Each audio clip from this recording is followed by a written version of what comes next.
Let's take a closer look at 4 of the songs from the Let It Be album from the Get Back project. Those songs are the Paul song, Let It Be, the John song, I Dig a Pony, or Dig a Pony if you prefer, the George Harrison song, I Me Mine, and the John Lennon-Paul McCartney combined song called I've Got a Feeling. Let It Be, a song in contrasting verse-chorus form. So by this point, this is not a tremendously risk-taking form for Paul McCartney. It's worked for him plenty in the past, maybe the most famous example being Penny Lane, having a very similar kind of structure to Let It Be. Different, more up-tempo kind of tune, but similar in terms of form. You've got an intro, 2 verses and a chorus, 2 verses and a chorus, 2 instrumental verses and a chorus, and then 2 verses and a chorus. It really presents Paul as the singer-songwriter at the piano.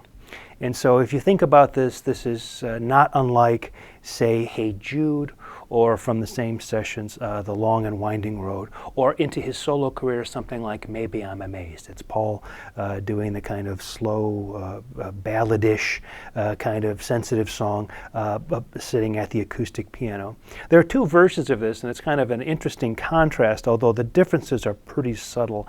There's the single version that's credited to George Martin as producer. Remember, George Martin's not on most of this material, but the single was produced after they'd done Abbey Road. And so he was back in the fold by that time, because this was released, as we said, in 1970.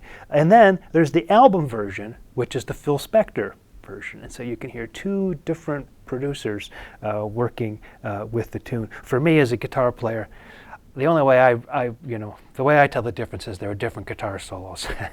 Actually, I like the guitar solo in the Spector version better than the first one, but everybody's got their own personal taste. There's definitely a difference between those 2 versions. The lyrics are philosophical, and so in many ways we can tie this back to other Paul tunes that tend to be fairly philosophical. And as I said before, the song itself seems to be about letting go, in the sense of, if you're letting yourself get all worked up or depressed or excited or something about something in an unpleasant kind of way, maybe the best thing to do is just to let it go, to let it be, to let it just kind of be what it is and accept that. And many people, especially since this came out just after Paul had left the group, saw this really as the sort of the goodbye single, the one that said, time to just let this thing go and let it be. And as I said in a previous video, having You Know My Name, Look Up the Number on the other side is almost a kind of poignant flashback to the days when the Beatles used to have so much fun together. Now at this point, they're not having any fun together, and the best thing to do is to get away from each other. But when you look at the tune and the idea that it was a single, and written to be a single, I'm fairly certain, you see that it is really a Paul McCartney return to hit-making techniques. It is relatively conservative, and a pattern that we have seen now over the course of the Beatles' career. Whenever Paul or John are writing something that they, in most cases, that they hope will be a single, they really don't take as many chances. They go for things that are going to be easy for listeners to comprehend. And so Let It Be is one of those kinds of songs. We now turn to John's songs. John's song, Dig a Pony, another contrasting verse-chorus form. In the case of this one, an intro, 2 verses and a chorus, 2 verses and a chorus, an instrumental verse, then 2 verses and a chorus, and a coda. So that structure, again, very similar to the one we just saw in Let It Be. A different kind of tune, certainly in terms of feel, but structurally not particularly progressive. Where the interest, I think, where you can start to see more of the kind of musical ambition in this tune comes out is really in Lennon's lyrics and the wordplay. Because even if you look at the instrumentation, maybe because it's from the Get Back project, it really is a combo instrumentation, a couple of guitars, bass, drums, maybe there's a little bit of keyboard in there as well. Very spare production, simple vocal harmony, almost sort of overexposed vocal harmony. It's definitely not very produced. But when you start to look at what he's doing with the lyrics, it starts to be a kind of fun Lennon word game. And so I've got to be careful how much I quote of these lyrics, so I'll just give you an idea of what I mean when I talk about that. So if he talks about a pony, And then he follows that with a line of celebrate. You get the idea that ponies will often appear at celebrations, celebratory events, horses, ponies at parades, that kind of thing, right? So if you talk about a road hog, and then you talk about penetrating, right? What does a road hog could be? Maybe a big motorcycle, but you know, what does a hog do but sort of dig in the dirt? So this sort of play, almost a kind of a word association. If I say road hog, you say penetrate. If I say moon dog, you say radiate. The moon radiates light, but then again, moon dog could be a reference to Alan Freed and the idea that he was on the radio. There's a kind of a radiate radio kind of thing there. Again, this isn't supposed to be a logical connection. It's supposed to be a kind of stream of consciousness, word association kind of thing. It's for fun. If I say this, you say that, and that's the way the licks go. The interesting one is, I think that he gives. He reveals a little bit more about the way he feels about the Rolling Stones than he intends to, or maybe he's just being sly. If he says roll a stony, of course, you can roll a stone, that's like a bird and that kind of a thing. But of course, the Rolling Stones, then you might say, then he comes back with imitate. Then you have a sense that maybe he's saying that the Rolling Stones spent a lot of time imitating the Beatles, but never quite ever surpassing them. If you talk about the wind, then you can talk about indicate, right? Because wind vanes, what do? They indicate the direction of the wind. And the one I don't have an answer for, and chime in on the discussion pages, a lorry, and then syndicate. So you tell me how you think the game continues. Maybe there's some sort of inside reference inside of British culture, or maybe inside the biography of the group that I'm not getting there. Or maybe it's, again, it's just fun with words. Anyway, there we see something that is we've seen again and again with John, which is this wordplay kind of thing. There's no sense in which he's confessing who he is or how he feels or any of this kinds of thing, like Across the Universe or Julia or a tune like that. And he's not really taking found objects so much, like a circus poster for the benefit of Mr. K. He's just playing with the words and letting them kind of unfold. Very much like his early books, Spaniard in the Works and In His Own Right, where he just kind of has fun with the words and the associations that they bring up. The next tune is George Harrison's I, Me, Mine, reminding you again that this one was recorded after Abbey Road, when the Beatles were really in the middle of, you know, what were going to become within months legal problems with each other, the three of them, especially with Paul. And so the tune I, Me, Mine, the lyrics in a very general sense are about ego, about somebody you know, thinking about everything in terms of themselves and what's theirs and what they, you know, what getting their share and all that kind of thing. Could it just be a general song about that kind of thing? George sort of turning to Eastern philosophy, as he has in the last few years, sort of talking about the kind of the illusion of wealth as being the way to happiness, of possession as being the way, that all of that is materialism and one needs to turn to the spiritual. Maybe could he be talking about the money problems or money arguments that are going on around him?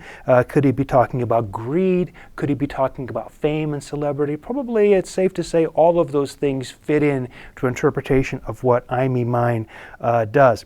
The form is a contrasting verse-chorus with a strong contrast between the verse and the chorus. So the verse goes along in a nice sort of lilting kind of tempo, and then when he gets to the chorus, it's much more driving. So there's a real kind of juxtaposition of those two. What I find interesting here is the way the song ends. It's an unresolved ending. That is, it gets to the very end, and in terms of the tonality and the way the chord progression go, it kind of leaves you hanging.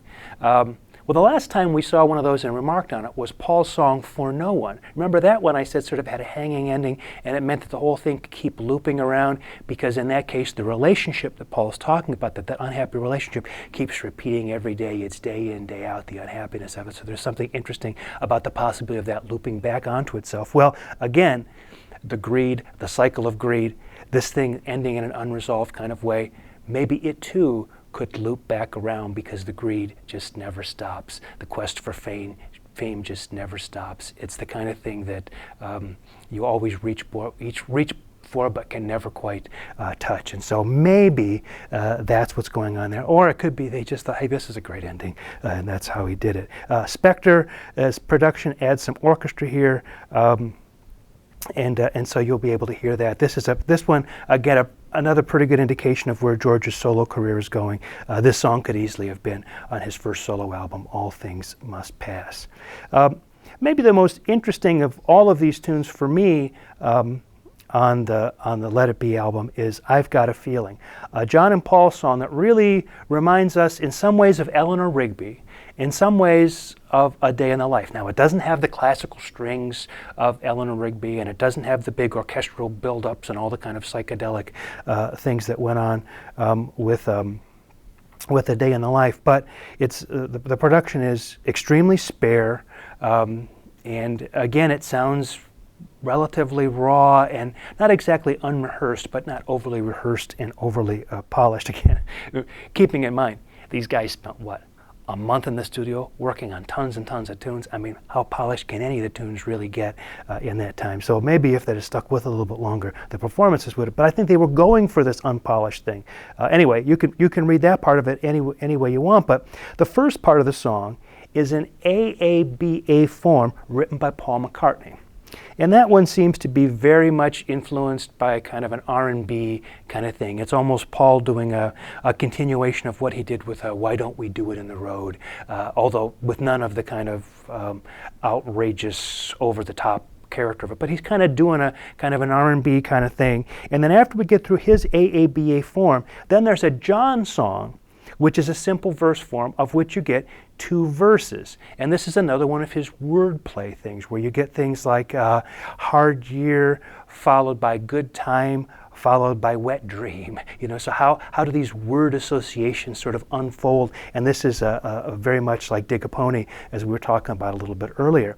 Now, so you get this episodic idea of a Paul song, then a John song, and what makes it interesting is at the end, they bring back the verses, the A sections from the Paul song, and the verse from the John song, and superimpose them on top of each other at the same time. So you get A plus B, A and B together, or this thing, that thing, and then the 2 things superimposed over top of each other. So this idea of taking a John song and a Paul song and sort of squashing them together into one single song, very much like A Day in the Life, the idea of taking 2 things that have appeared separately in the song and putting them over top of each other at the same time, very much like Eleanor Rigby. So as much as they were trying to get back to a much sort of simpler sound and simpler approach, this song reveals that there was still some interest in musical ambition and doing some adventurous kinds of things in their music. And in fact, as we turn to Abbey Road, we'll see that they're back to those old kinds of tricks again